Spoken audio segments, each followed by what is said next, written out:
Hey everybody, welcome to the channel. This is Windows 7 Art.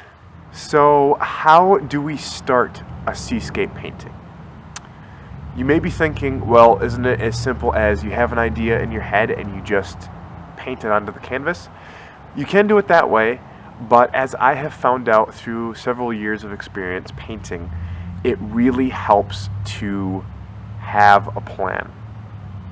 Instead of just jumping right into a painting and just seeing where it takes you, having a plan is a way to get the painting right, the way that you really want it to be. So, in this video, we're going to discuss and look at how to get started with a seascape painting. Roll that intro.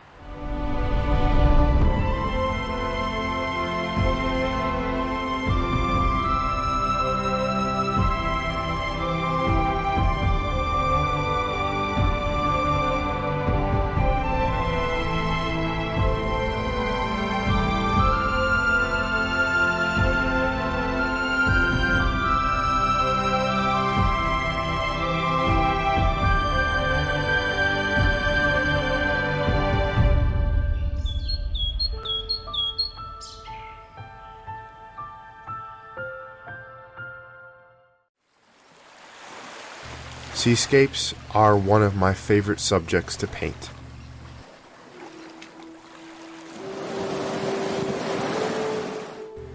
Whether I want to capture the color in that sunlit wave, paint in intricate tendrils and foam patterns of roiling white water,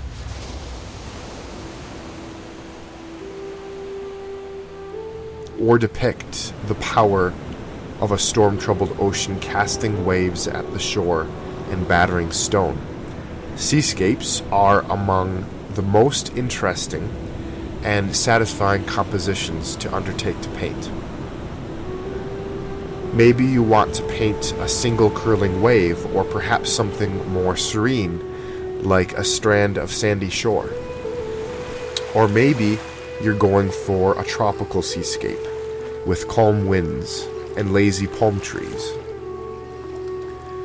You could add snowy mountains, green coastal cliffs, or impressive backgrounds and dramatic views. Whatever you choose, the question remains: how do we start? I've done paintings where I shoot from the hip and jump in with only a vague idea and a reference photo or two. But what if I want to study my subject and plan it out so that I have more than an idea? I don't live near an ocean and can't practice on plain air, so how do I study? How can I paint the sea when I'm hundreds of miles away from it? I found the best way is to watch others paint.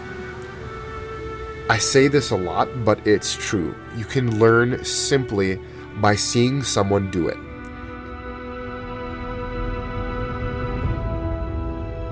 And this is actually how I paint seascapes myself. I will spend hours watching great artists such as Andrew Tischler, Kevin Hill, Samuel Earp, and more.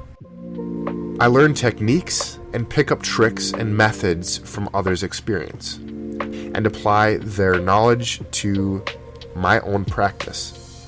Once I get inspired and ready to paint, I will plan out my composition first if I really want to get it exactly a certain way. And this is accomplished by finding reference photos. Then I jump right in and start experimenting with different composition ideas by doing digital sketches. You can also sketch out composition ideas in a sketchbook with a pencil, etc. Or, if you really want to thoroughly plan it out, you can sketch out a few thumbnails, get a general idea, and then take that to the computer and start doing more detailed digital sketches. Or you can bypass the computer completely and just plan out something by doing more detailed sketches in a sketchbook. One technique that I've been experimenting with and kind of catching on to recently and believe is tremendously helping out my overall painting skills, as well as helping me plan out compositions, is tonal paintings. You can see me working on a tonal painting here for a seascape that I want to do in the future. Basically, all I'm doing is I'm painting out the entire painting simply using tone.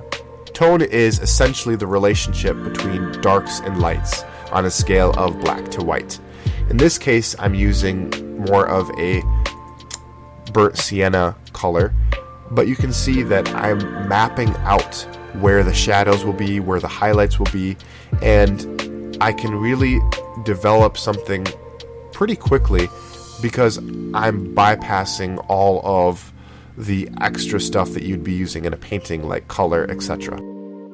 So you have an idea of your own. You can go a step further, and this is tremendously helpful. You can paint out the entire composition either digitally, and you're going to see me do a digital painting here in color of a composition I developed, or you can do a practice kind of study painting in color with actual paint on a canvas. That way you are all studied up, you know what's going to work, you know what you like, you know what worked, what didn't work. Maybe you have a few extra ideas to kind of tweak the composition a little bit. You can then take all that information and put it together onto the canvas for your final finished and polished painting. And I know it sounds like a lot, but I think it actually saves time in the studio when you're actually painting it out, because you know exactly what to do instead of going down a road in your painting only to find it leads to a dead end and then having to restart or redo something later on.